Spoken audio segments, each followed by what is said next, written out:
तो नमस्कार दोस्तों, स्वागत है आपका अपने अपने YouTube channel Virat Kohli of electrical engineering पे। तो आज हम एक इम्पॉर्टेंट टॉपिक पे बात करने वाले हैं, खासकर आरआरबी जेई से रिलेटेड कि आरआरबी जेई जो होता है, आरआरबी जेई का एग्ज़ाम क्वालिफाई करने के बाद, ठीक है, जो रेलवे डिपार्टमेंट होता है ना, वो आपको irrespective of the branch treat कर देता है कभी कभी बार। तो ये मैं सही बोल रहा हूँ कि कई बच्चे मेरे से पूछ रहे थे कि आरआरबी जेई अगर कोई बंदा इलेक्ट्रिकल से क्वालिफाई करता है तो क्या वो इलेक्ट्रिकल का ही काम करता है रेलवे में जाके। मैं आपको एक सजेशन देता हूँ और सही बात बोलता हूँ। देखो, रेलवे में जाके ना आप एज एन इंजीनियर बहुत ज़्यादा ग्रो करते हो और सीखते भी बहुत हो। देखो मेरी बात सुनो, एग्ज़ाम भले ही अलग अलग करवाते हैं, ठीक है, कि इलेक्ट्रिकल का अलग होगा, सिविल का अलग होगा, मैकेनिकल का अलग होगा, CBT 1 CBT 2 करके, लेकिन अलग अलग ही करवाते हैं। CBT 1 तो कॉमन होता है, उसके बाद अलग अलग यानी कि ब्रांच वाइज जो CBT 2 होता है।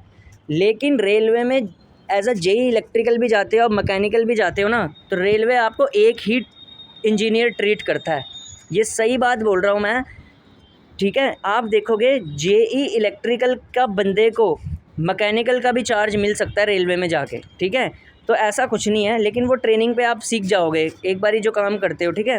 और ऐसा होता है, ठीक है, सेंट्रल गवर्नमेंट के कई डिपार्टमेंट्स में ऐसा होता है, ठीक है। और इवन एसएससी जेई में भी होता है। आप देखोगे इलेक्ट्रिकल और मैकेनिकल की सीट कंबाइंड होती है एसएससी जेई में, भले ही वो एग्ज़ाम अलग लेते हैं।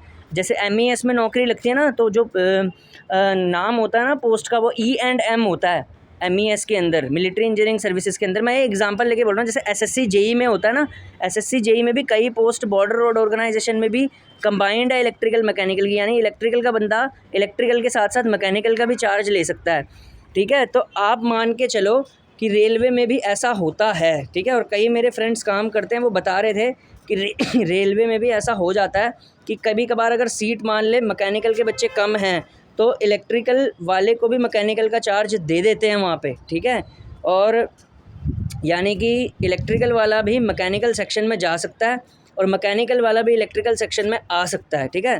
तो आरआरबी जेई एक मान के चलते हैं ऑलराउंड कैडर की पोस्ट होती है। और ऐसे में दोस्तों आरआरबी जेई में जाके क्या मिलता है आपको?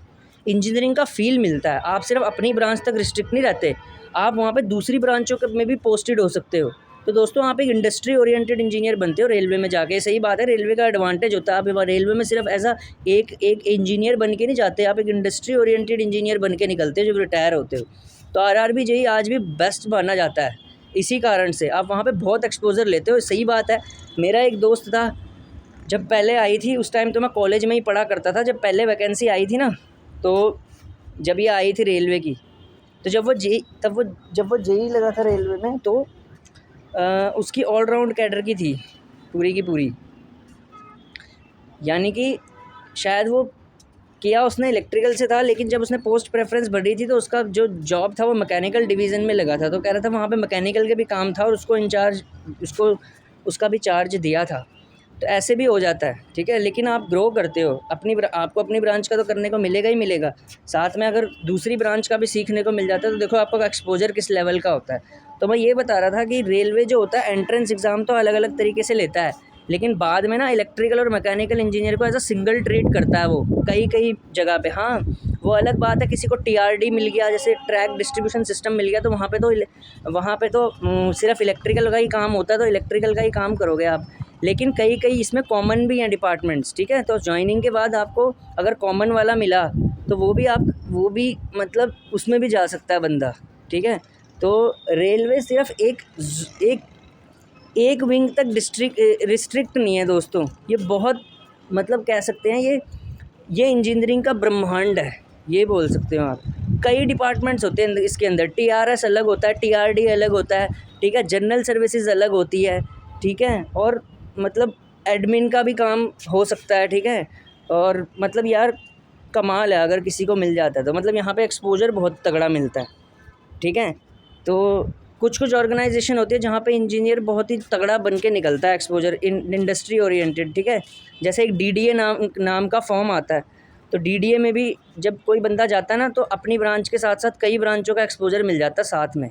अपनी ब्रांच की तो नॉलेज होती ही होती है, रेलवे भी इसी तरीके से है, ठीक है। तो सेंट्रल गवर्नमेंट की कुछ अच्छी ऑर्गेनाइजेशंस होती है, इनके आपको एग्ज़ाम हमेशा देने चाहिए, जैसे एक रेलवे का, DDA का, ठीक है, इस तरीके से। तो ये बहुत अच्छे होते हैं, ठीक है। तो होपफुली आपको ये वीडियो अच्छी लगी होगी। तो मैं यही बताना चाहता था कि जब आप रेलवे में एज अ जेई की पोस्ट क्लियर करते हो तो उसका ये मतलब नहीं है कि आप सिर्फ इलेक्ट्रिकल ही कैडर में पोस्ट हो सकते हो। इलेक्ट्रिकल वाला बंदा मैकेनिकल कैडर में भी पोस्ट हो सकता है और मैकेनिकल वाला भी इलेक्ट्रिकल कैडर में पोस्ट हो सकता है, और ऐसा कईयों के साथ हुआ भी है। ठीक है, तो ये होता है। ठीक है, तो ये भी अच्छा है, ऐसी बात नहीं है। आप अपने साथ साथ दूसरे का भी सीख सकते हो काम। तो इंजीनियरिंग है तो बढ़िया है। हाँ, बाकी एग्ज़ाम जो होता है अभी तक वो तो उसी ट्रेड से लिया जाता है। जैसे CBT 2 होता है तो उसमें इलेक्ट्रिकल के क्वेश्चन ही आएंगे। बाद में जब ज्वाइनिंग हो जाती है तो फिर आपके जो हाँ, अगर आपको कोई कोर इलेक्ट्रिकल डिपार्टमेंट मिल जाता है ठीक है। बाकी इस तरीके का मिलता है कि अगर जिसमें मिक्स काम होता है तो वो भी कर सकते हैं। ठीक है, बाकी ऐसा कुछ नहीं है।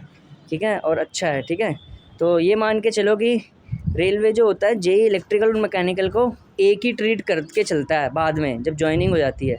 ठीक है, तो E&M मान के चलो आप अपने आप को। ठीक है, धन्यवाद।